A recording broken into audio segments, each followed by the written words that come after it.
They live by the axiom. They live by the axiom, if it's going to be, it's up to me. They set their own standards, and their standards are high. They realize that their only limitations are self-imposed. They understand that it is not what happens to them. That's important, but how they respond to what happens that makes the difference between their failure and success. They are aware of the slight edge and they understand how it operates in their lives. People on the failure curve are masters of blame. They blame everyone and everything: the economy, the government, the oil crisis, the weather, their neighbors, the rich, the poor, the young, the old, their kids, their parents, their boss, their co-workers, their employees. Life itself, the inhabitants of the lower curve, are life's victims. The great mass of Duntus. The only way these folks can really make much sense about life is to conclude life is a bitch end, then you die. I knew a man whose self-declared philosophy was, life is an unpleasant practical joke which occurs somewhere between birth and death. On which side of the curve do you think he was living? Where was he headed? Can you imagine what results that thought, life is an unpleasant practical joke, would create when magnified by the water hyacinth-like force of time? You know, the expression, be careful what you wish, for you just might get it. It's not even a question of what you wish for. Be careful what you think, because what you think, multiplied by action plus time, will create what you get. People on the failure curve are oblivious to the slight edger. If they are aware of it, they take a position of opposition, as if their lives were dedicated to proving that it isn't real or doesn't really work. Responsibility is declaring oneself as cause in the matter. It is a context from which to live one's life. Responsibility is not a burden. Fault, praise, blame, credit, shame, or guilt. All these include judgments and evaluations of good and bad, right and wrong, or better and worse. They are not responsibility.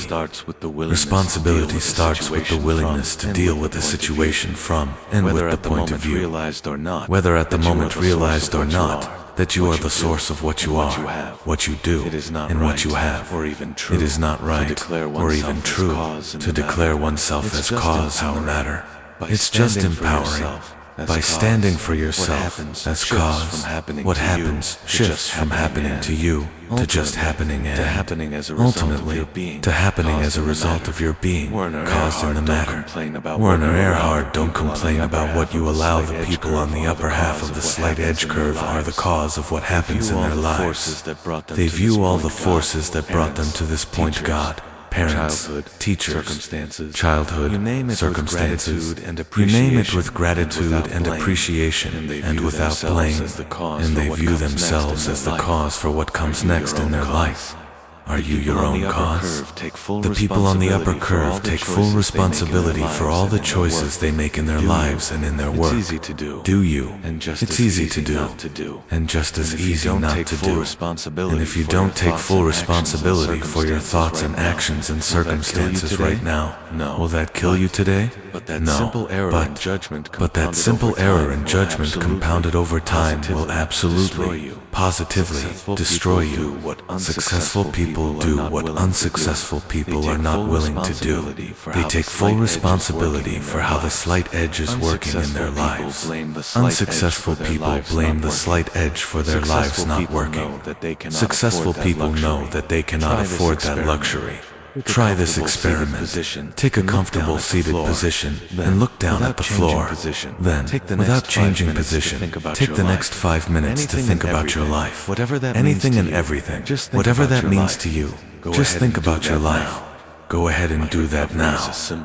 My recovery is a symbol of persistence, courage, and the slight edge. By Tracy Bratton, 2011 Ms. America. As Ms. America 2011, there is a lot of glitz and glamour that come along with the title, but behind the glamour, what is really important is one's real foundation, which should be built around character. I want to share my story with you in hopes that in some way it inspires you, and that you know that all of your dreams are attainable by having faith and determination and taking daily action to get there. I was born a fighter. 3 months premature.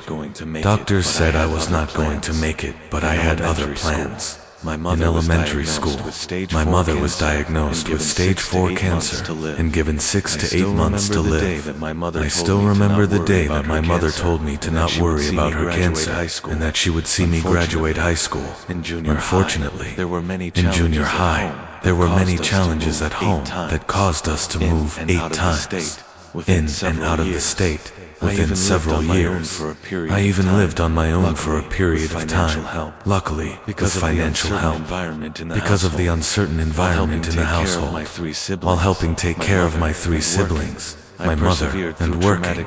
I persevered through traumatic times in my life by doing the little things in each area of my life that didn't seem to make any difference at the time I did them. I knew that if I persevered, I would arrive at the doorstep of my dreams eventually.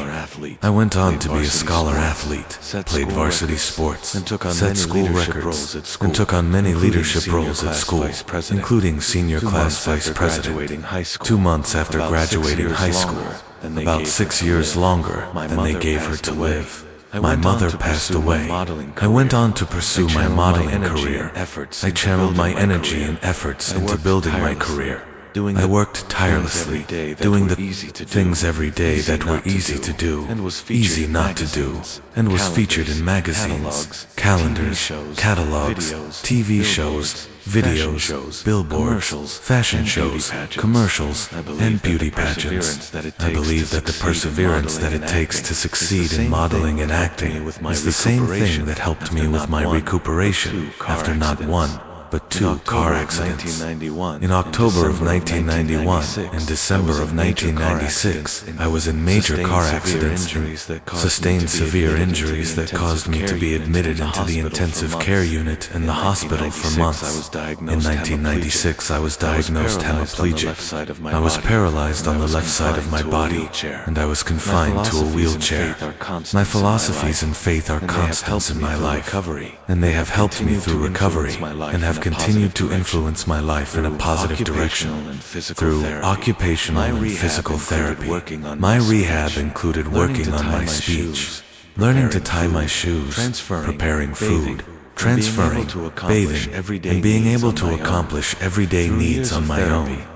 Through years of therapy, at the hospital, with doctors, at PT, in the gym, sometimes and 1 at to home. 3 times a day. Sometimes 1 to 3 times a day. I had to stay consistent with a positive attitude.